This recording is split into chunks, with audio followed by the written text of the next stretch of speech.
যদি ইস্টবেঙ্গলে আমার সাথে ওই সমস্যাটা না থাকতো তাহলে হয়তো আমি আজকে বর্ষসেরা কোচ হয়ে এই জায়গাটায় বসতে পারতাম না। আমাদের মহিলা ফুটবলে যখন ন্যাশনাল হচ্ছে, ইন্ডিয়া টিম বাইরে যাচ্ছে, বেঙ্গল টিম বাইরে যাচ্ছে, আমরা সবার প্রথমে কোচ ডিসাইড করি ছেলেদের। প্রো লাইসেন্স ক্রাইটেরিয়া আছে, কিন্তু আমাদের ইন্ডিয়াতে অনেক প্রো লাইসেন্স হোল্ডার আছে। তারা কতজন, খালিদ জামাল ছাড়া কতজন হেড কোচ আছে? কেউ নেই, একমাত্র খালিদ জামাল। সিবিকে আমি দেখতে পাচ্ছি যে সিবিকে খেলা দেখেই নিচ্ছে, প্লেয়ার গোটায় নিচ্ছে, কিন্তু তাদের খেলতে চাচ্ছে না। সেটা দৃষ্টিকটুর লাগছে যে যখন থানাগুলো নিচ্ছে, তোমার এই প্লেয়ারগুলোকে তোমরা নিচ্ছ খেলেছে দেখেই, বাট তোমরা ছাড়ছো না। তারা যদি খেলতে যাচ্ছে তো তোমরা তাদের মায়না কাটছো, এটা করা উচিত নয়। আমার বাড়িতে ফুটবলটা প্রথমে অ্যালাউ করেনি খেলাটা, ঠিক আছে? তো সেই ক্ষেত্রে বাবা তো এগেনস্টই ছিল ফুটবলের। আমার ক্রিকেট ফুটবলের ক্ষেত্রে ভীষণ আরও ফোকাস হয় ব্যাপারটা যে একটা মেয়ে শারীরিক গঠন বদলে যায়, সে কিছুটা ছেলে ছেলে হয়ে যায়, মানে তার হাবভাব টমবয়িশ হয়ে যায়। এইগুলো কতটা ভ্রান্ত ধারণা? এইটা যার যার নিজের ক্যারেক্টারের উপর ডিপেন্ড করে।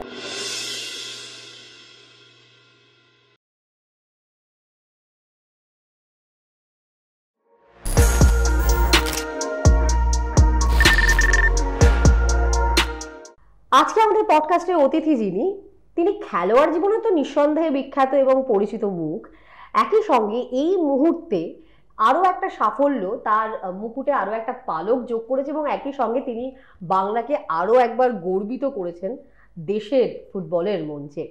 আমি কথা বলছি সুজাতা করের। সুজাতার সঙ্গে আজকে আমরা আড্ডা মারবো আমাদের এই অল স্পোর্ট পডকাস্ট আড্ডার পর্বে। ওয়েলকাম সুজাতা আমাদের এই শোতে তোমাকে। প্রথমত ধন্যবাদ। শুরুটা করি এই সাফল্যটা দিয়েই, কারণ জেনারেলি এটা বলা হয় যে সফল ফুটবলাররা খুব বেশি সফল কোচ হয় না, যদিও এখনো অনেকটা পথ চলা বাকি, এখনই এই কথা নিয়ে হয়তো বলা উচিত হবে না, বাট স্টিল দেশের মধ্যে সেরা কোচ হওয়া মহিলা ফুটবলে, এটা তো একটা বড় অ্যাচিভমেন্ট। এটাকে কিভাবে এনজয় করছো, সেলিব্রেট করছো, এবং কি মনে হচ্ছে যে এটা তোমাকে এগিয়ে যেতে কতটা সাহায্য করবে? প্রথম তো আমি ভারতবর্ষের যারা আমাকে সাপোর্ট করেছে, এই জায়গায় নিয়ে এসছে, তাদেরকে আমার অসংখ্য ধন্যবাদ। কেন তারা যদি আমাকে সাপোর্ট না করতো আজকে আমি এই জায়গায় বসতে পারতাম না। স্পেশালি আমার স্টুডেন্টরা, আমার প্লেয়ার্সরা যারা আমাকে সাপোর্ট করেছে, প্লাস যারা অডিয়েন্স আছে, আমার ফ্যান্স আছে, অফিসিয়ালরা যারা আছেন, তারা যথেষ্ট আমাকে সাপোর্ট করেছে এই জায়গায় আমাকে নিয়ে আসার জন্য। তো তার জন্য তাদেরকে অনেক ধন্যবাদ। আর সেলিব্রেশন আমি কিছু করছি না, ডিউ টু আমি জানি আমাকে অনেকটা পথ চলতে হবে। ধারাবাহিকতাটা যদি আমি রাখতে পারি তাহলেই আমি সেলিব্রেশন করব, এটা আমার টার্গেট। খেলোয়াড় সুজাতাকে নিয়ে একটু কথা বলি। ভারতীয় দলে দীর্ঘদিন খেলেছো এবং অবশ্যই কলকাতা ফুটবলে তো বটেই, কিন্তু তোমরা যে সময় ফুটবলটা খেলেছো সুজাতা, সেই সময় বাংলা ফুটবলটাকে মানে বাংলা ফুটবলে, মহিলা ফুটবলে বিশেষ করে সেই সময়টা ভালো না, মানে অনেক বেশি লড়াই আমার মনে হয় সেই সময় তোমাদের জন্য ছিল, এবং তার আগে একটা বড় লেগেসি ছিল। সেই লড়াইটাকে কিভাবে জিতেছো, এবং সেই লড়াইটা কি মনে হয় হেল্প করেছে, নাকি আরো দূর যাওয়া যেত, কোথাও একটা বাধা দিয়েছে? সাকসেসটা তখনই ভালো লাগে যখন অবস্ট্রাগলটা আমরা পেরোতে পারি। উইদাউট অবস্ট্রাগল আমার মনে হয় না কোনোই সাকসেস ভালো লাগে, খুব একটা এনজয় করা যায়। তো ডেফিনেটলি আমার টাইমে যথেষ্ট কম্পিটিশান ছিল, মানে আপ ডাউন তো থাকেই। তো সেই জায়গা থেকে আমাদের ভালো খেলে আমাদের জায়গা করতে হয়েছে। তো যেরকম তুমি বললে যে আগে অতটা হাইলাইটস ছিল না, বা এটা তো স্বাভাবিক, এক্সপোজার একদমই এক্সপোজার ছিল না। আমাদের আগে যদি আমি চিন্তা করি তখন তো আরও ছিল না, তো তারাও লড়াই করেই ওই জায়গায় এসছে, তাদেরকে দেখে আমরাও আবার লড়াই করে আমরা এই জায়গায় এসছি। তো লড়াই সব জায়গাতেই ছিল, কিন্তু হ্যাঁ ডে বাই ডে অনেক ইমপ্রুভ হচ্ছে, অ্যাসোসিয়েশন ইনভলভ হচ্ছে, আমাদের গভর্নমেন্ট ইনভলভ হয়েছে, তার জন্যই আজকে এত হাইলাইটস, এত ফোকাস, এত কিছু হচ্ছে। তো যদি আমাদের এই ফোকাসটাই তখন থাকতো, নিশ্চয়ই আমাদের এখন জেনারেশন আরও বেশি আপগ্রেড হতো। হ্যাঁ, আমি বলছি ধরো এই যে এখন একটা WIL হচ্ছে, IWL হচ্ছে একটা, বা ধরো যে একটা সব জায়গায় একটা লিগ, এই যে কলকাতাতেও একটা কিন্তু মহিলাদের লিগ লিটারালি খুব অর্গানাইজড ওয়েতে হচ্ছে, সেই ব্যাপারটা সেই সময় কোথাও একটা মিসিং ছিল, পাওয়া যেত না। এবং যেটা হয় যে শুধু তো প্র্যাকটিস করলে হয় না, একটা ম্যাচ খেলতে হয়, টিম বা ক্লাবগুলো টিম ধরে রাখতে আগ্রহী হয়। এই জায়গাটা কতটা ডেভেলপ হয়েছে? আমি যখন প্রথম লিগ খেলা শুরু করি, তখন আমি যখন প্রথম ময়দানে আসি তখন যথেষ্টই ক্রেজ ছিল ফুটবল নিয়ে। তো তারপরে মাঝখানে একটুখানি ডামাডোল হয়ে গেছিলো, যেরকম কোনো ফোকাস ছিল না, যেরকম একটা লিগ হয়ে যাচ্ছে তো হলো, কেউ জানতে পারছে না, কোনো অডিয়েন্স নেই গ্যালারিতে, এরকমটা মাঝখানে হয়েছিল। বাট তারপরেই আমরা আবার ফিরে আসলাম যখন ইস্টবেঙ্গল মোহনবাগান আবার টিম করেছিল ফার্স্ট টাইম। তখন আমি ইস্টবেঙ্গলে ছিলাম, ইস্টবেঙ্গলের ক্যাপ্টেন, ফার্স্ট ইয়ার টিম করেছে ইস্টবেঙ্গল, ইস্টবেঙ্গলের ক্যাপ্টেন ছিলাম, মানে সেই বছর আমি হয়েছিলাম। তো সেই বছর আবার মানে মিডিয়ারা এগিয়ে এসেছিল, তার ফলে অনেক বেশি হাইলাইটস হয়েছিল। আর সেই বছর আমি ক্যাপ্টেনও ছিলাম, তো চ্যাম্পিয়নও হয়েছিলাম, তো অনেকটা বেশি আমাদের ক্রেজ হয়ে গেছিলো। মানে আমরা একদম তলে ছিলাম দেখতে গেলে। সেই টাইমটায় ইস্টবেঙ্গল মোহনবাগান টিম করার আগে আমরা একদম মানে ওই মানে মহিলারা যে ফুটবল খেলে সেটাই আমরা জানতাম। এবং আমি এটা আমার মনে আছে, মানে এটা আমার নিজের করা খবর ছিল যে সাইতে ফুটবল ম্যাচ হচ্ছে, ড্রেস চেঞ্জের জায়গায় লিটারালি গাছের আড়ালে গিয়ে ড্রেস চেঞ্জ করতে হচ্ছে মেয়েদের। এটা খুব এম্বারেসিং এবং ভীষণ একটা বিচ্ছিরি ব্যাপার ছিল যে একটা ড্রেস চেঞ্জের জায়গা নিয়ে এটা niye ইস্যু হয়েছিল প্রচুর। সেই জায়গাটা থেকে আমি বলছি যে অনেকটাই এখন হ্যাঁ তখন আবার ভালো হয়ে গেছিল যখন ইস্টবেঙ্গল মোহনবাগান টিম করলো, তখন ওই স্পন্সররা আসলো, মিডিয়ারা আসলো, তখন আবার অনেক বেশি হাইলাইটস হয়েছিল। বাট ওটা 2 বছর, যেই তারা সরে গেল দেন আবার মহিলা ফুটবলটা ডাউনে চলে গেল। সেই হচ্ছে কেউ জানছে না কোনো যে এখন যেরকম কন্যাশ্রী কাপ জবের থেকে শুরু হয়েছে তবে থেকে মিডিয়া কভারেজ দিচ্ছে, বা পেপারে কতটুকু দিচ্ছে, অর্গানাইজ ওয়েতে হচ্ছে। কভারেজ তো তখন দেওয়া সম্ভব যদি একটা টুর্নামেন্ট অর্গানাইজড ওয়েতে হয়। ধরো আমি যখন একটা কভারেজ করতে যাচ্ছি, আমি সেটা করতে গিয়ে এটা ফেস করেছি যে এরকম একটা ঘটনা ঘটছে, তো ন্যাচারালি এরকম যদি একটা ঘটনা ঘটে সেদিকেই ফোকাসটা চলে যাবে, তখন আর রেজাল্টের দিকে ফোকাসটা থাকবে না। রাইট, তো এই জায়গাটা আমি বলছি। হ্যাঁ, তো এটা এখন আবার অনেক অর্গানাইজ ওয়েতে হচ্ছে দেখে এখন আবার ভালো হচ্ছে।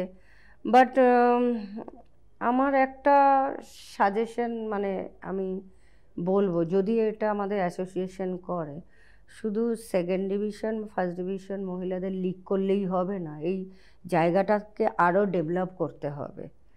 কেন কি এই একটা লিগের উপরে ডিপেন্ড করে আমরা স্টেট পারফরমেন্স করতে যেতে পারি না বছরে একটা লিগের উপরে। তো আমার মনে হয় টুর্নামেন্ট বাড়ালে ভালো হবে, কেন একটাই সেই IFA শিল্ড হয়েছিল, তারপরে আর হয়নি।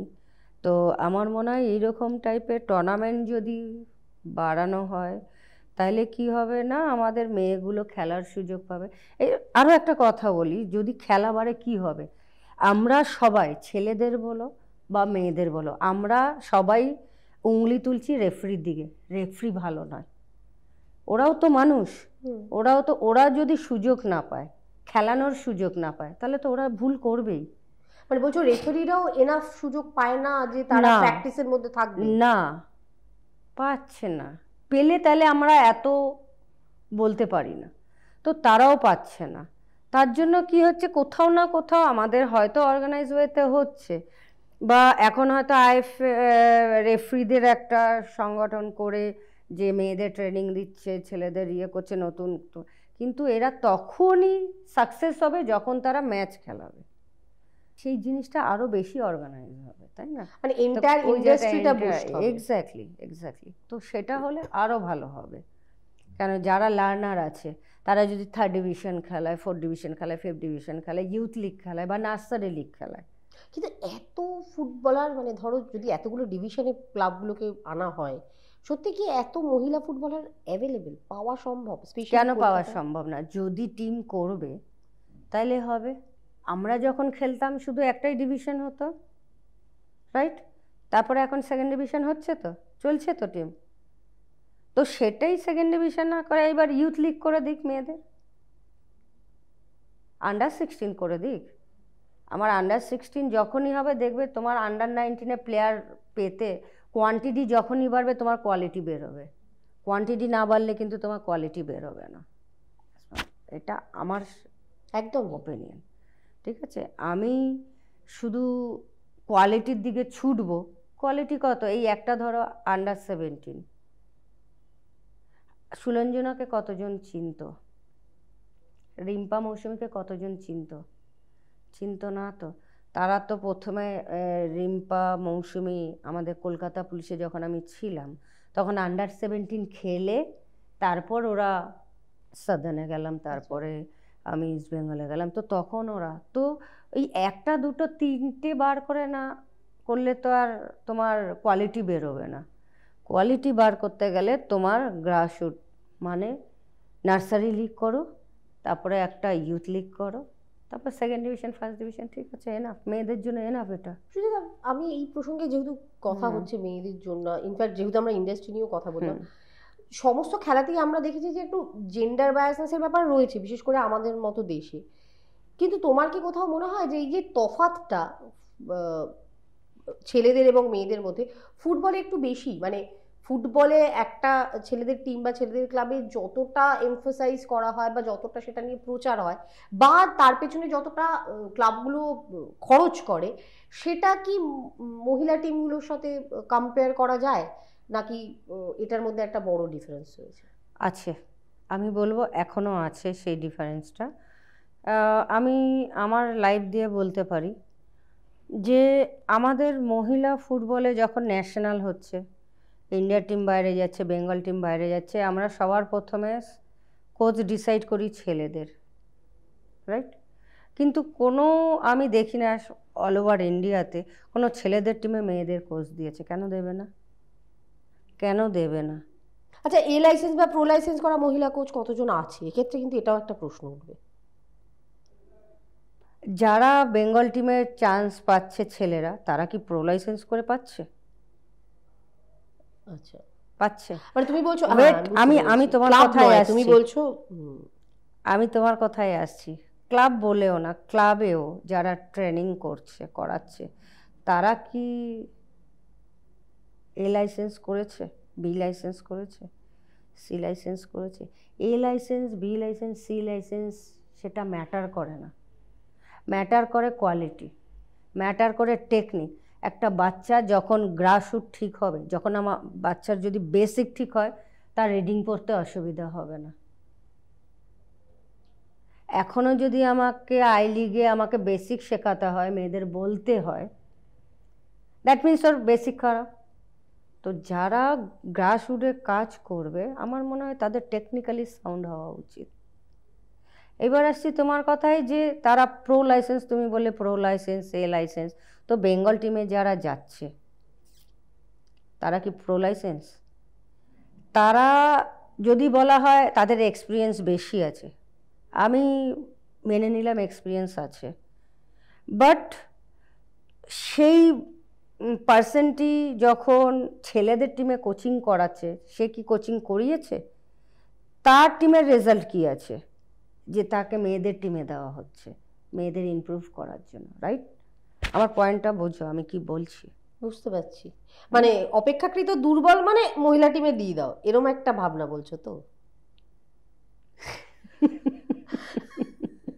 মৌনতা সম্মতির লক্ষণ। কিন্তু যেটা প্রশ্ন, আচ্ছা একটা জিনিস বলো, এই যে তুমি ধরো আইডব্লিউএল এর একটা টিমকে কোচিং করাচ্ছ, শ্রীভূমকে করাচ্ছ, এটার জন্য কোচিং ক্রাইটেরিয়া কি? কারণ যেমন আইএসএল যেমন প্রো লাইসেন্স একটা ক্রাইটেরিয়া, আইডব্লিউএলটাও তো মোটামুটি আমাদের দেশে মেয়েদের I licence, pro licence criteria আছে, কিন্তু আমাদের ইন্ডিয়াতে অনেক প্রো লাইসেন্স হোল্ডার আছে। তারা কতজন? খালিদ জামাল ছাড়া কতজন হেড কোচ আছে? কেউ নেই, একমাত্র খালিদ জামাল। তাহলে প্রো লাইসেন্স করে কি করবে তারা? এবং ইনফ্যাক্ট প্রো লাইসেন্স করে অ্যাসিস্ট্যান্ট কোচ অনেকে রয়েছেন বিভিন্ন ক্লাবে। অ্যাসিস্ট্যান্ট হয়ে কত কি শুধু সারা জীবন অ্যাসিস্ট করে যাবে? সেটা তো একটা বড় প্রশ্ন, কিন্তু তোমাদের ক্রাইটেরিয়া কি এমনিতে? আমাদের আই লিগে বি লাইসেন্স ক্রাইটেরিয়া। একই সঙ্গে এটাও একটা ফ্যাক্টর যে আমরা কোচিং নিয়ে, ফুটবল নিয়ে কথা বলছি, সুজাতা যে কোনো মানে খেলাধুলায় এখন যাচ্ছে ছেলে মেয়ে, কিন্তু তোমার কি কোথাও মনে হয় স্পেশালি মেয়েদের ক্ষেত্রে ফুটবলে আসা একটু যেন বাধা রয়েছে, বা কোথাও একটা বিশেষ করে মিডল ক্লাস ফ্যামিলিতে ফুটবল খেলবে বাড়ির মেয়ে, এই এই ভাবনা চিন্তাটা কি কোথাও কাজ করে খুব বেশি? এখন যদি তোমরা মাঠে যাও তাহলে এটা কখনোই এই প্রশ্নটা নেক্সট টাইম আমাকে করবে না। কেন কি এখন অনেক মেয়েরা ফুটবল খেলছে, অনেক অনেক অনেক, সব প্যারেন্টসরা ভালো ভালো ঘর থেকে বলছে ফুটবল খেলবে। এই ডেভেলপমেন্টটা কিভাবে এলো কি মনে হয়? কেন কি এখন ক্রেজ বেড়েছে, এখন ক্রেজ বেড়েছে, সোশ্যাল মিডিয়ায় সবসময় মেয়েদের নিয়ে হাইলাইটস হচ্ছে, মেয়েদের খেলার খবর দিচ্ছে, যে ভালো গোল করছে বা যা করছে তারা সোশ্যাল মিডিয়ায় দিচ্ছে। এগুলো তো একটা অ্যাট্রাকশন করছে না বাচ্চাদের বা ফ্যামিলি। কেন কি আগে তো এগুলো কিছুই হতো না, তাই ফুটবল খেলে কি হবে, বাট এখন তো আছে। চাকরি না হলেও টাকা তো পাচ্ছে মেয়েরা, টাকা পাচ্ছে, এটা কেউ বলতে পারবে না যে টাকা পাচ্ছে না, আর ভালো অ্যামাউন্টের টাকা। এক্স্যাক্টলি, আমার টাইমে আমি হায়েস্ট পেমেন্ট ছিল, কিন্তু তখন না, আমি যতদিন খেলেছি হায়েস্ট পেমেন্টই পেয়েছি, কিন্তু মানে সেই মাত্রায় টাকাটা আমি যখন ইস্ট বেঙ্গলও খেলেছিলাম তখন পেয়েছিলাম, তার আগে নয়, সেই মাত্রায় টাকাটা নট ইভেন তাই। তখন মোহনবাগানও নেক্সট ইয়ার আমাকে নিয়ে গেলেন, তখন বলেছিল ইস্ট বেঙ্গল যা দিচ্ছে তার ডবল টাকা দেব। তো যেহেতু আমার কমিটমেন্টটা আগে, আমি এখনও সেটা ক্যারি করে চলেছি, তো আমি আগেই কমিটমেন্ট করে দিয়েছিলাম, তাই আমি আর মোহনবাগানে যাইনি। তো তখন ছিল, কিন্তু এখন অনেক বেশি অ্যামাউন্ট এসে গেছে, অনেক বেশি, কম করে হায়েস্ট পেমেন্ট এখন তো 8, 8.5, 9 লাখ এরকম পাচ্ছি মেয়েরা। তো পেমেন্ট এখন আছে, তো সেটাও একটা ক্যারি করে। ধরো এগুলো, এটা তো গেল আইডব্লিউএল এর টিমগুলোর ক্ষেত্রে, কিন্তু এই ইনকামটা কি ধরো যে টিমগুলো আইডব্লিউএল এ খেলছে না, শুধু ধরো এই কন্যাশ্রী কাপে খেলছে বা এরকম লোকাল লিগসগুলোয় খেলছে, তাদের ক্ষেত্রে কি এই সুবিধাটা আছে? সেখানে প্লেয়াররা কি সেই ক্ষেত্রে হয়তো অ্যামাউন্টটা কম আছে, সেই ক্ষেত্রে অ্যামাউন্টটা কম আছে। তো দেখো, ঝপ করে কেউ তো আর সেই অনেক টাকা পাবে না। যখন কেউ চাকরিতে ঢোকে তখন তো আর বেস্ট স্যালারি পায় না, না সে তো বটে, তাই না? তো আস্তে আস্তে ইনক্রিজ হবে, অল্পতে ঢুকছে, ভালো পারফর্ম করো, নেক্সট টাইম বাড়বে, এটাই। কিন্তু টাকা আছে, এখন গ্ল্যামার আছে। চাকরির পরিস্থিতি কি? কারণ সেই সময় চাকরির খুব একটা ক্রাইসিস ছিল, এটাও আমার এখনো আছে চাকরির ক্রাইসিস, এখনো আছে ক্রাইসিসটা, এখনো আছে দেখতে গেলে। এখন শুধু ওই সিভিকে নিচ্ছে, আবার অনেক সিভিকে আমি দেখতে পাচ্ছি যে সিভিকে খেলা দেখেই নিচ্ছে, প্লেয়ার কোটায় নিচ্ছে, কিন্তু তাদের খেলতে চাচ্ছে না, সেটা দৃষ্টিকটুর লাগছে।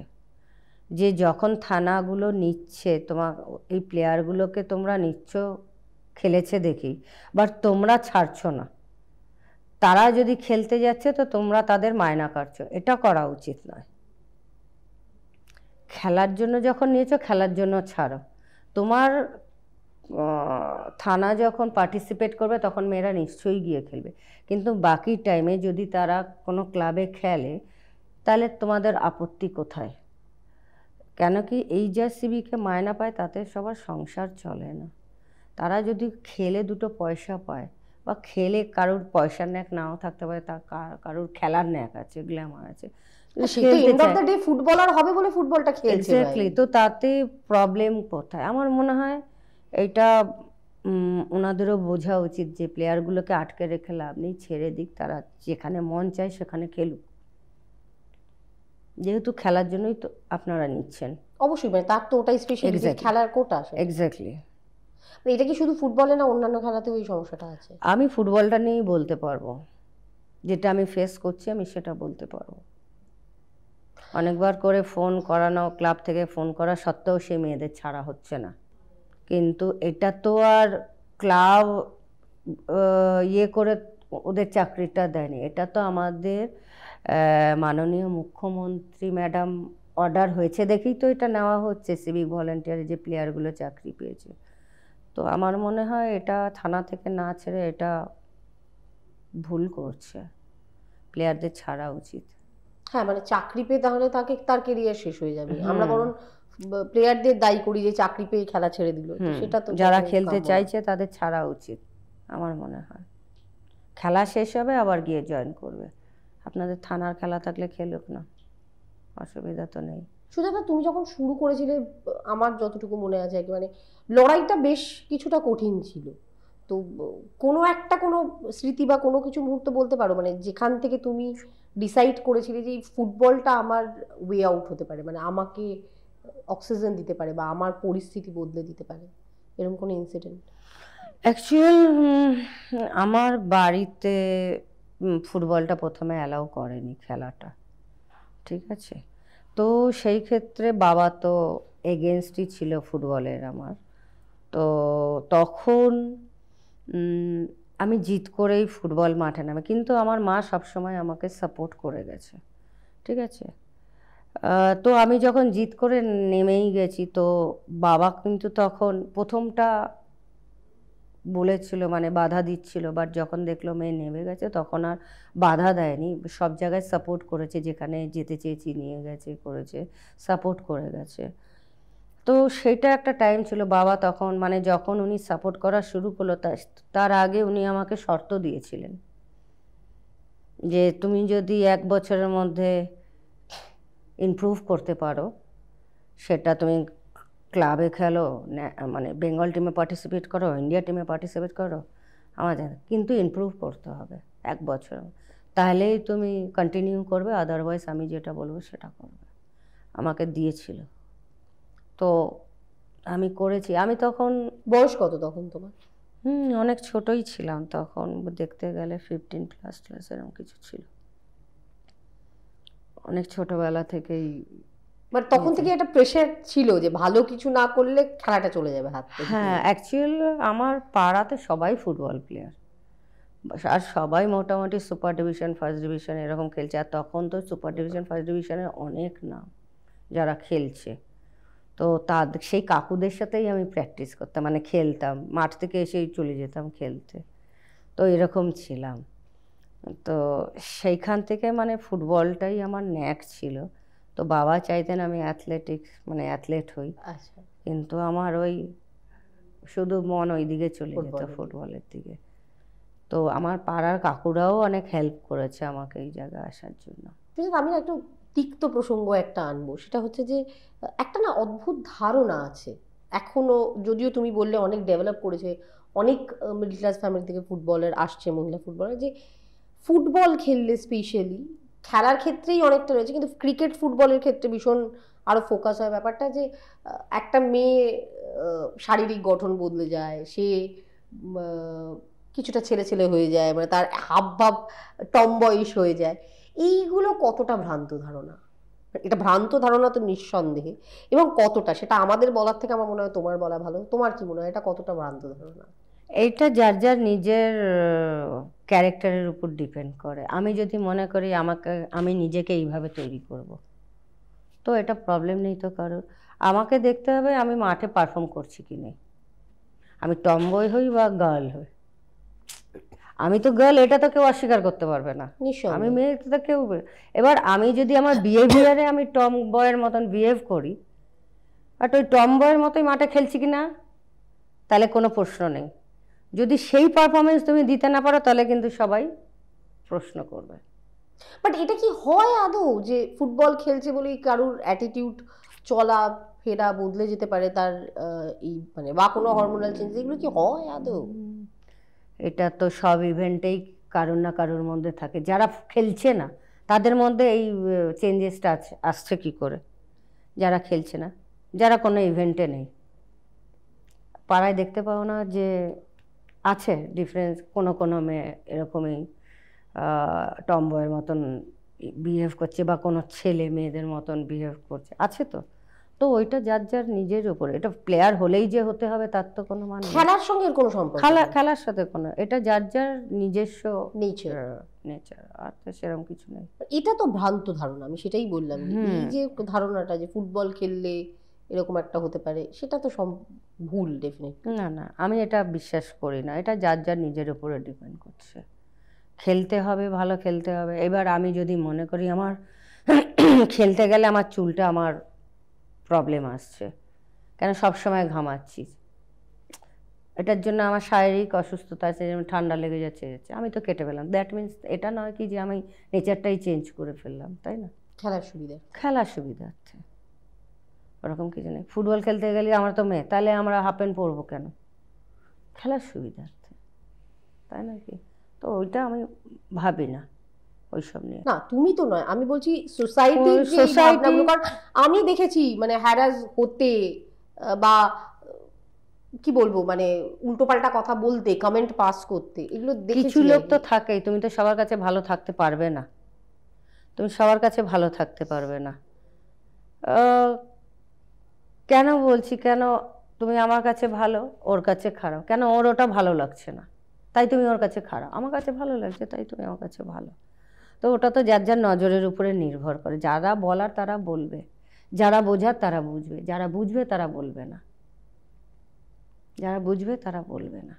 খেলার সাথে ওটার কোনো সম্পর্ক নেই, খেলা খেলার জায়গায়, নেচার নেচারের জায়গায়। আমি মনে করি না এটা কারোর অসুবিধা হওয়া উচিত, যার যার নেচার। এই মুহূর্তে মহিলা ফুটবল যে জায়গায় দাঁড়িয়ে রয়েছে ভারতবর্ষে, তোমার কি মনে হয় যে কেউ যদি মনে করে যে আমি অ্যাজ এ প্রফেশনাল ফুটবলের ক্যারিয়ার তৈরি করব এবং নিজেকে এস্টাবলিশ করব, তাহলে সে মানে তাকে আমরা ওয়েল টু ডু বলতে পারি, মানে সে ভালো পরিস্থিতিতে মানে ফিনান্সিয়ালি ভালো জায়গায় যেতে পারবে শুধু ফুটবল খেলে প্রফেশনালি, সেই জায়গা কি তৈরি হয়েছে? ছেলেদের ক্ষেত্রে যেটা হয়েছে, মেয়েদের ক্ষেত্রে কি সেই জায়গাটা তৈরি হয়েছে? অনেকটাই তৈরি হয়েছে। আমি বলছি না কি যে ছেলেদের মতন লাখ লাখ কোটি কোটি টাকা পাচ্ছে, কিন্তু something is better than nothing, and if you want you do anything, দুটো কথা, তাই না? Something is better than nothing, কিছু না পাওয়ার থেকে কিছু পাচ্ছে, অবশ্যই। এখন শুধু কিছু পাচ্ছে না, অনেকটুকুই পাচ্ছে। তারপর অনেকে তো রেলে সার্ভিস করছে,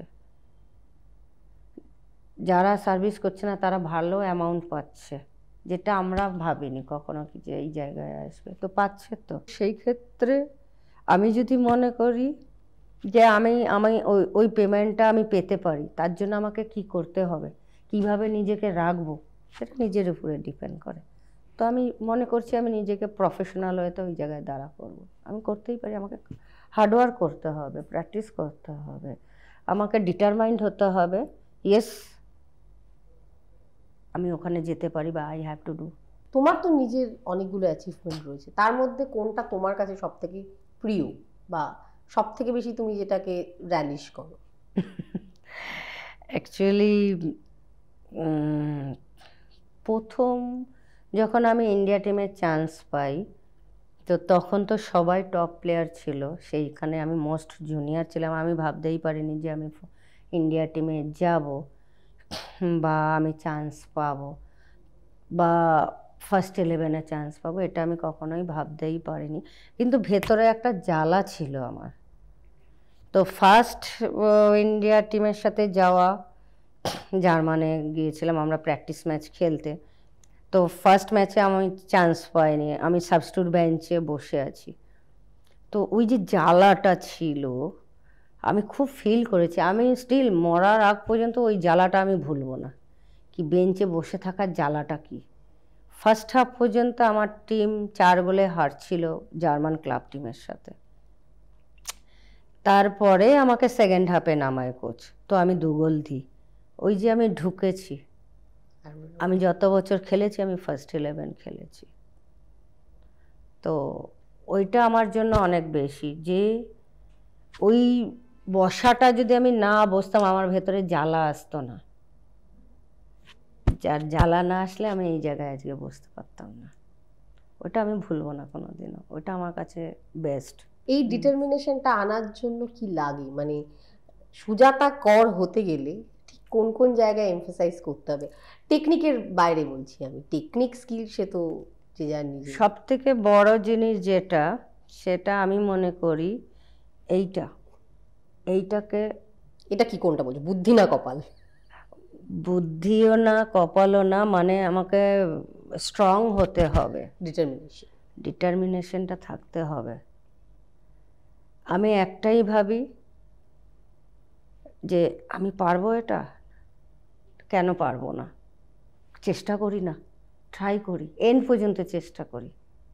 যেটা আমি করি সেটা বলছি, এন্ড পর্যন্ত চেষ্টা করব, আগের থেকে মরে যাব না।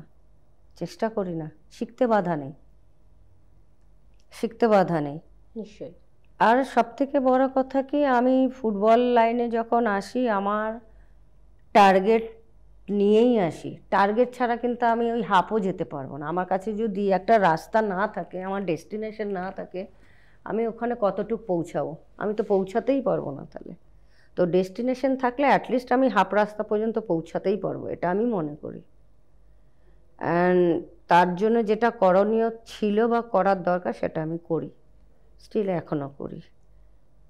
টাইমলি খাওয়া, টাইমলি ঘুমানো, স্ট্রিক্ট এখনো নিয়মানুবর্তিতার মধ্যে থাকা। অনেকে অসন্তুষ্ট হয়, কি করব, আমি আমার নেচারটা আমি চেঞ্জ করতে পারি না। এটা তো ভালো স্বভাব, আমরা যেটা তৈরি করতে পারছি না। আর অবভিয়াসলি তোমার এখন তো জীবনের অনেকগুলো পার্ট, ফ্যামিলি প্লাস নিজের সন্তান, নিজের অফিস, কোচিং, এই সবগুলোকে ম্যানেজ করো কিভাবে এবং কি পদ্ধতিতে? এটা বোধহয় অনেকেই জানতে চান, বিশেষ করে যারা ওয়ার্কিং মাদার স্পেশালি তারা জানতেই চাইবেন। অ্যাকচুয়াল এই অবদানের পেছনে আমার মার খুব অবদান আছে। কেন, মা আমি জবের থেকে, মানে জন্মানোর পর থেকে খেলাধুলার ক্ষেত্রে আমার মা প্রচুর সাপোর্ট করেছে, স্টিল এখনও করে যাচ্ছে। আমার মা আমার সাথে থাকে, মানে আমি যখন প্রথম ফুটবলে আসি তখন আমার মা, আমাদের ফ্যামিলির অবস্থা খুব খারাপ ছিল, তো আমার মা তখন একটা পেতলের গামলা বিক্রি করে আমাকে বুট কিনে দিয়েছিলেন। তো তখন আমি প্রতিজ্ঞা করেছিলাম, মা আমি তোমাকে সারা জীবন দেখব। কিন্তু আমি দেখছি না, মাই উল্টো আমাকে দেখছে, আমাকে সাপোর্ট করে চলেছে। মা না থাকলে আমি এই জায়গায় বসতে পারতাম না। আরেকজন যেটা আছে, আমার বড় মেয়ে রোজিনা খাতুন, সে যদি আমার লাইফে না থাকতো হয়তো আমি এখানে আসতে পারতাম না। তারও অনেক বড় অবদান আছে। রাজিনার সাথে তোমার কিভাবে? অ্যাকচুয়াল একদিন সল্টলেক থেকে ফেরার সময় আমি ওকে রাস্তায় বসে থাকতে দেখেছিলাম, ওই তখনই আমি বাড়িতে নিয়ে আসি। তারপর থেকেই ও আমার কাছে আছে। না না, ওর ফ্যামিলিতে সবাই আছে, তো ওকে ওই ছোটবেলা থেকেই আমার কাছেই আছে, আমি ইয়ে করছি। তার জন্য ও আমার, যদি না মানে তুমি নিয়ে এলে তাতে কোনো তার পরিবারের কেউ আপত্তি? আমি তার বাড়ির সাথে কথা বলেছি। সে ফুটবল খেলে? হ্যাঁ ফুটবল খেলে, সে আন্ডার-19 ইন্ডিয়াও খেলেছে। আচ্ছা। তো সেই সব দিক থেকে মেয়ে ওটা আমার বড় মেয়ে, ও না থাকলে হয়তো আমি এই জায়গায় বসতে পারতাম না। ওরও অনেক বড় অবদান আছে। এই কানেকশনটা হলো কি করে, আর মানে এটা করলে কি করে? বিকজ অনেক লিগ্যাল ব্যাপার থাকে, দুটো পরিবার, তুমি লিগ্যাল, আমি কোনো পেপারস ওয়ার্ক করলেই যে তাকে মেয়ে বলে বলবো, না হলে মেয়ে বলে বলবো না। পরিবার বা তোমার পরিবার থেকে কোনো আপত্তি আসেনি? না, আমার পরিবার কখনো, ওর পরিবার থেকেও আসেনি? না, কোনো আপত্তি আসেনি। সে তো এখনো আমার কাছে আছে, কোনো অসুবিধা নেই। আর মেয়ে আমার যদি কিছু থাকে, আমার দুটো ভাগই হবে, একটা বড় মেয়ের নামে যাবে, একটা ছোট মেয়ের নামে যাবে। এই দুজন না থাকলে হয়তো আমি এখানে থাকতে পারতাম না কোচিং লাইফে।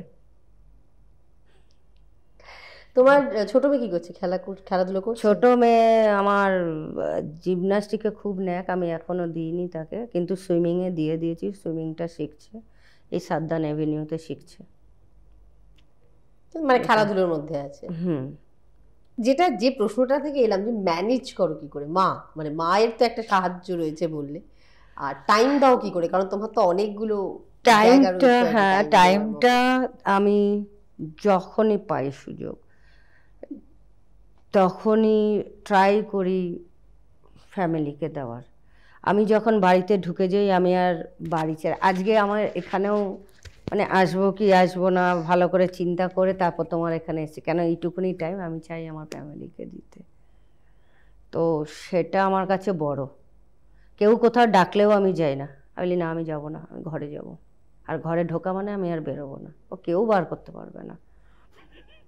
We are lucky.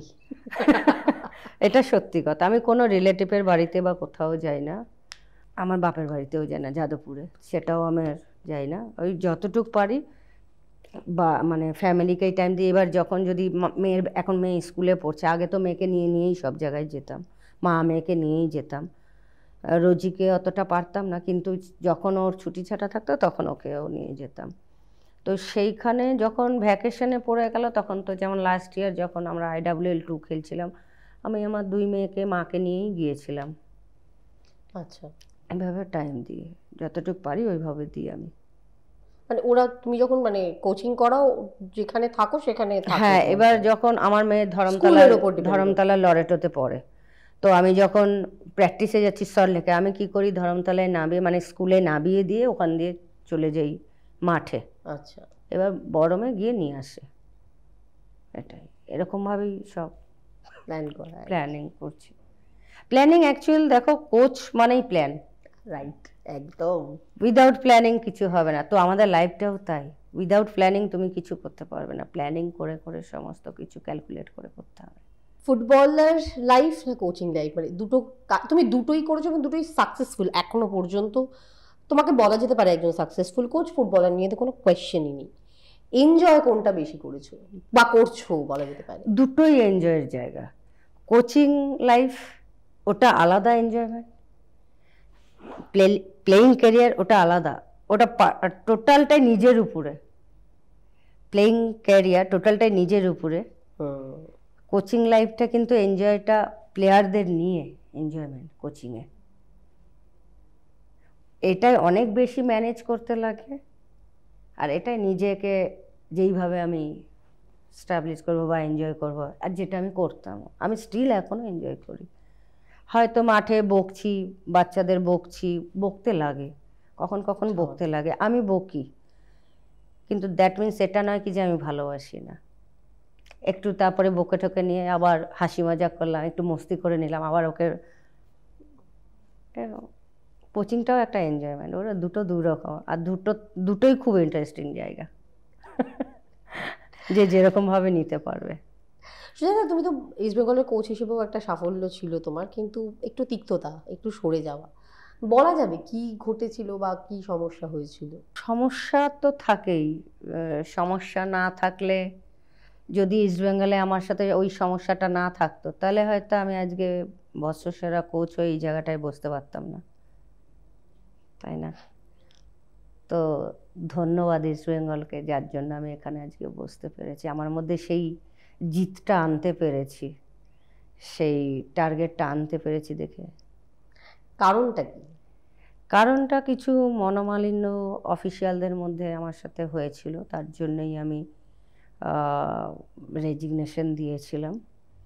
তো ওইগুলো এখন ভুলে গেছে, এখন আর রাখি না মাথায়। আর তোমরা আশা করি সবাই জানো সেটা কি হয়েছিল না হয়েছিল। আমরা অ্যাকচুয়ালি যেটা হয়, আমরা আলোচনা করেছি, তোমাদের মুখ থেকে যেটা আসে সেটা অথেন্টিসিটি তো অনেক বেশি হয়, কারণ তোমার বিষয়ে তুমি বলবে সেটা সব থেকে বেশি বিশ্বাসযোগ্য, আমাদের বলা অবশ্যই ততটা নয়, সেই হিসেবেই বলছি। মনোমালিন্য হয়েছিল যেটা, তার জন্য আমি রেজিগনেশন দিয়েছিলাম। অ্যাকচুয়ালি মন যেখানে সাপোর্ট করবে না সেখানে তুমি কোনো কাজ করতে পারবে না, মন সাপোর্ট করলে তুমি কাজ করতে পারবে আর সেই কাজ তোমার সাকসেস হবে, এটাই। সুজাতা, মানে আমি বলছি, ধরো এই যে কোচিং করানো বা তুমি যেরকম বললে যে কোচিং তোমাদের পরীক্ষা দিতে হয়েছে, তুমি লাইসেন্স অবধি করেছো, এটার জন্য তো একটা খরচেরও ব্যাপার রয়েছে, খেলার ক্ষেত্রেও একটা প্রচুর লড়াই রয়েছে, মানে এই জায়গাটা কোনো সাপোর্ট আছে কি আমাদের এখানে, নাকি এটা পুরোটাই একটা মানুষের ব্যক্তিগত লড়াই। সাপোর্টটা মানে কোন টাইপের সাপোর্টের কথা? ফিনান্সিয়াল বলো বা দেখো খেলার লাইফটা অফিশিয়াল ক্ষেত্রেও তো অনেক কাগজপত্র তৈরি করা, বা যেটা হয় একটা এ লাইসেন্স পরীক্ষা দিতে গেলে আমরা জানি যেটা যে একটা এডুকেটিভ জায়গা লাগে, মানে পরীক্ষাগুলো বেশ টাফ, পরীক্ষাগুলো দিতে গেলে অনেক পড়াশোনা করতে হয়, আমি সেই জায়গাটার কথা বলছি যে সেটার তো একটা সাপোর্ট লাগে, সেটা অফিস থেকে বলো, ফিনান্সিয়াল বলো, অ্যাসোসিয়েশন থেকে বলো, সেই জায়গাটা বলছি। খেলার জায়গাটা আলাদা, ওটা কি হচ্ছে না, আমি প্রথমে বললাম আমার মা কি করেছে। তো খেলার জায়গাটায় কি তুমি পারফর্ম করলে তোমারটা তুমি নিজে করে নেবে। আর কোচিংয়ের license, A license, B license, C license, এগুলো করতে গেলে টাকা তো নিশ্চয়ই লাগে। তো সেটা ক্লাব বেয়ার করে না, ওটা নিজেদেরই বেয়ার করতে হয়। এবার কোনো ক্লাবের সাথে যদি চুক্তিবদ্ধ থাকি যে আমি এত বছর থাকবো তোমার এখানে, তো তখন যদি আমি মনে করি, আমি বললাম সাপোজ আমি যদি প্রো করতে যাই, এখন আমি শ্রীভূমি ক্লাবে বললাম যে আমি প্রো করতে যাব, আপনারা আমাকে এটা হেল্প করুন, সেটা আলাদা কথা। কিন্তু কোচিংটা টোটালটাই, কোচিং লাইসেন্সটা তো টোটালটাই নিজে, পয়সাটাও টাকাটাও নিজস্ব। আর পড়াশোনার জায়গাটা, পড়াশোনাটা কি বলতো, যে কোনো পরীক্ষায় পড়াশোনা তো লাগে। হ্যাঁ মানে একটা বিরাট পেপার, আমি এটা কথা বলেছিলাম যে প্রচুর পেপারস তৈরি করতে হয়, প্রচুর মানে রিসার্চ ওয়ার্ক করতে হয় এটার উপর, শুধুমাত্র খেলানো তো নয়। তুমি যখন এই চাকরিতে ঢুকেছিলে কত পড়াশোনা করতে হয়েছে? অবশ্যই। তো এটাতেও করতে হবে। এটা প্র্যাকটিক্যাল বেশি, থিওরি কম, কিন্তু আমি মনে করি প্র্যাকটিক্যাল থিওরি দুটোই দরকার। কেন, অনেক কিছু আমরা প্র্যাকটিক্যালি করতে হবে। রাইট, প্র্যাকটিক্যালি করতে হবে। তার জন্য আমি প্রথমেই বলেছিলাম যে আমাদের টেকনিক্যাল সাউন্ড হতে হবে। শুধু আমাদের কোয়ান্টিটি, কোচের কোয়ান্টিটি বাড়লে হবে না, কোয়ান্টিটির সাথে সাথে কোয়ালিটিও বাড়াতে হবে কোচের ক্ষেত্রে, তাই না? টেকনিক্যালি সাউন্ড হতে হবে। ফুটবল সবাই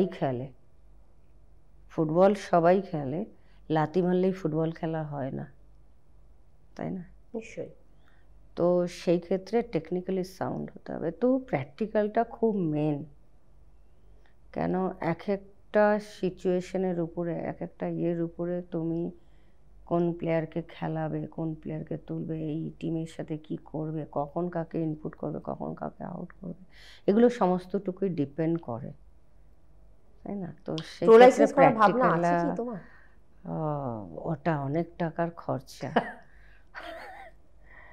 আমাদের একজন এখন ইন্ডিয়ায় আছে প্রো লাইসেন্স, প্রিয়া নাম তার, গোয়ার বোধহয় না? না, কেরালা।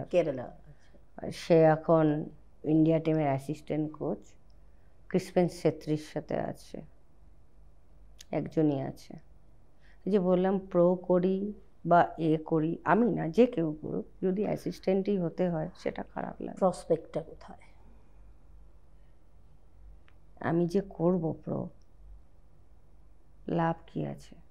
আমি টাকা পয়সা লাভের কথা বলছি না, বাট আমি কোয়ালিটি তখনই শো করতে পারবো যখন আমি সেই দায়িত্বটা পাবো, সুযোগটা পাবো। সুযোগ পেলাম না, তাহলে আমি আমার কোয়ালিটি কি করে শো করব, তাই না? তো আমার মনে হয় সুযোগ সবাইকেই দেওয়া উচিত। মেয়ে মানে কোচ হিসেবে মেয়েদের সুযোগ কম তোমার মনে হচ্ছে এটা কোথাও? ইনফ্যাক্ট এতগুলো মহিলা টিম হওয়ার সত্ত্বেও আমার তো মনে হচ্ছে যে কম। দেখো এখন এই যে IWL আমরা খেললাম, এই ব্যাপারটা রয়েছে যে একজন মহিলা কোচের মাথার উপর চাপিয়ে দেওয়ার প্রবণতা, আর কোনো একজন পুরুষকে হ্যাঁ চাপিয়ে দেওয়ার প্রবণতা আছে কোনো কোনো ক্লাবে। কেন, আমরা IWL খেললাম, রাইট? IWL এ আমরা 3 জন মহিলা কোচ ছিলাম, বাকি সব পুরুষ কোচ ছিল। whereas তুমি বলছো যে কলকাতাতেই 3 জন মহিলা রয়েছেন যাদের এই লাইসেন্স করা, সো ওভারঅল ইন্ডিয়া আরো বেশি সংখ্যায় আছে তো এই লাইসেন্স, অথচ তারা সুযোগ পাচ্ছে না। না, ক্রাইটেরিয়া বি লাইসেন্স। এখানে লাইসেন্স ভ্যারি করছে না, পুরুষ না মহিলা। আমি যে বললাম যে মহিলাদের যদি সুযোগ না দেওয়া হয়, পুরুষরা গিয়ে যা রেজাল্ট করছে মহিলা গিয়েও তাই রেজাল্ট করছে, তাহলে আমি মহিলাদের দিই, ওদের এক্সপিরিয়েন্স হোক। এবং ডিজার্ভ করে একজন মহিলা কোচিং করা, একটা পুরুষ নিয়ে গিয়েও তো সেই রেজাল্টই দিচ্ছে। তাহলে মহিলাদের দেব না কেন? মানে এটা একটা একটা মহিলার থেকে কি সেই পুরুষটা ভালো রেজাল্ট দিচ্ছে? আমি কারোর কথা বলবো না, আমি সমস্তটুকুই বলছি, মানে যে আমি যদি কিছু ভুল বলে থাকি বলতে পারো। কেন কি আমাদের যদি বলে এক্সপিরিয়েন্স নেই, তাহলে আমাদের ছেলেদের টিমে দাও অ্যাসিস্ট্যান্ট করে, এক্সপিরিয়েন্স করব। বাট সেটা কি কমফোর্টেবল? কেন কমফোর্টেবল হবে না? একটা পুরুষ যদি এসে মহিলা টিমে কোচিং করতে পারে, কমফোর্ট হতে পারে, তো আমি কেন ওখানে গিয়ে করতে পারবো না? এখন যে আমাকে সাধারণ সমিতিতে হেড কোচ করেছে প্রিমিয়ার লিগের ছেলেদের এই সিজনে, তো আমি কি কমফোর্ট না করলে কি করে করব? আমি তো 1 বছর আগে মানে সাধারণ সমিতিতে যখন রঞ্জন ভট্টাচার্য স্যার ছিলেন ওনার সাথে অ্যাসিস্ট্যান্টে ছিলাম, তাহলে আমি যদি কমফোর্ট না থাকি তাহলে কি করে করব, তাই না? তো নিজেকে ওইভাবে গড়তে হবে, নিজেকে ওইভাবে গড়তে হবে, ওই ওই ওই জায়গাটাই রাখতে হবে। আমি যে বললাম যে আগে টার্গেট করতে হবে, টার্গেটটা ঠিকতে হবে। আজকে এই বছরের আমার টার্গেট এটা, তো ওই জায়গায় পৌঁছাতে গেলে তোমাকে কি কি নিজেকে চেঞ্জেস করতে হবে, নিজেকে কিভাবে তৈরি করবে, সেটা ডিপেন্ড আপ টু ইউ। কিন্তু এই জেন্ডার বায়াসনেসের সাথে লড়তে হচ্ছে, এবং কতদিন হবে? লড়তে হচ্ছে, এখনো লড়ে যেতে হবে, এন্ড পর্যন্ত লড়তে হবে। লড়াইটা সব জায়গাতেই আছে, স্মুথলি কিছু পাওয়া যায় না। আমার লাইফে আমি জন্ম থেকেই স্ট্রাগল, আমার লাইফে আমি আমার লাইফ দিয়ে বলতে পারি আমার জন্ম থেকে স্ট্রাগল স্ট্রাগল স্ট্রাগল। ফ্রিলি আমি কিছু পাইনি, অনেক মেয়ে হয়তো পেয়েছে, অনেক স্টেটে অনেক মেয়েই আমরা একসাথে ইন্ডিয়া খেলেছি, অনেক কিছু পেয়েছে, কিন্তু সেই জায়গায় আমি ওই লেভেলে খেলে আমি কোথায় আছি? দ্যাট মিনস স্ট্রাগল, স্ট্রাগল করতে হবে, স্ট্রাগল করে করেই যেতে হচ্ছে। আর এই প্রতিটা লড়াইতে সুজাতা জিতুক, এটাই আমাদের একমাত্র তোমাদের লক্ষ্য এবং আমাদের একমাত্র উইশ বলবো। লক্ষ্য তো সুজাতার, আমাদের ধন্যবাদ। এটা তোমাদের সাপোর্টে, তোমাদের আশীর্বাদেই, যারা ভালোবাসছে আমাকে তাদের আশীর্বাদেই আমি আজকে এখানে। নিঃসন্দেহে বহু মানুষের সাথে আমরা আড্ডা মারি, গল্প করি, সবার সাথে ভালো লাগে কথা বলতে, কিন্তু খুব কম মানুষ হন যাদের সাথে আড্ডা মেরে কথা বলে না অনেক কিছু শেখা যায়।